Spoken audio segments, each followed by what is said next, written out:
Ben ritrovati dalla redazione. Uno scooter si è schiantato contro un camion dei vigili del fuoco e due persone sono finite in ospedale. L'episodio è avvenuto nel pomeriggio di ieri all'angolo tra via Zanetti e via Coroneo a Trieste.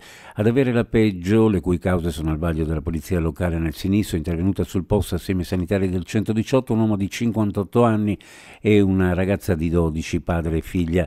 L'uomo è stato portato al pronto soccorso dell'ospedale di Cattinara, mentre la giovane è finita al burlo. Nessuno dei due, da quanto si è preso, è in gravi condizioni.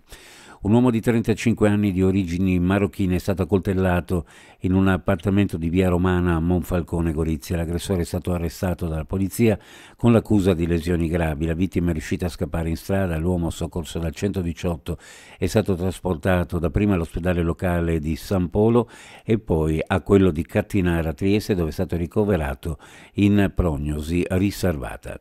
Si rafforzano per le festività natalizie i controlli dei carabinieri nell'Isontino, controlli che comunque solo nei primi 20 giorni di dicembre hanno visto impiegate 600 pattuglie in servizi preventivi con 3.185 veicoli e 4.258 cittadini controllati, come confermato da una nota dei Carabinieri di Gorizia.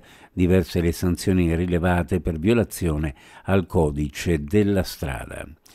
Il 2025 vedrà un incremento significativo delle risorse manovrabili che raggiungeranno i 6 milioni e 241 euro, con un incremento di 517 milioni sul 2024 e di ben 20% in più rispetto al 2023. Lo ha dichiarato l'assessore regionale alle finanze Barbara Zilli a margine di una conferenza stampa di fine anno tenutosi nel Palazzo della Regione a Trieste. Sul fronte dei fondi europei, ufficializzato il completamento della programmazione PORFESR 2014-2020 con la realizzazione di 2.812 progetti e una spesa certificata di 279 milioni di euro.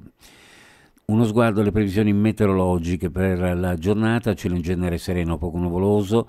Nelle ore notturne temperature sotto zero su tutte le zone ad esclusione della fascia di costa, sulla zona montana minime che possono scendere anche sotto i meno 10 gradi, temperature minime in pianura fra meno 4 e meno 1, sulla costa fra 2 e 5 gradi, le massime ovunque fra 6 e 9 gradi centigradi. Previsioni a cura di ARPA e FVG Meteo.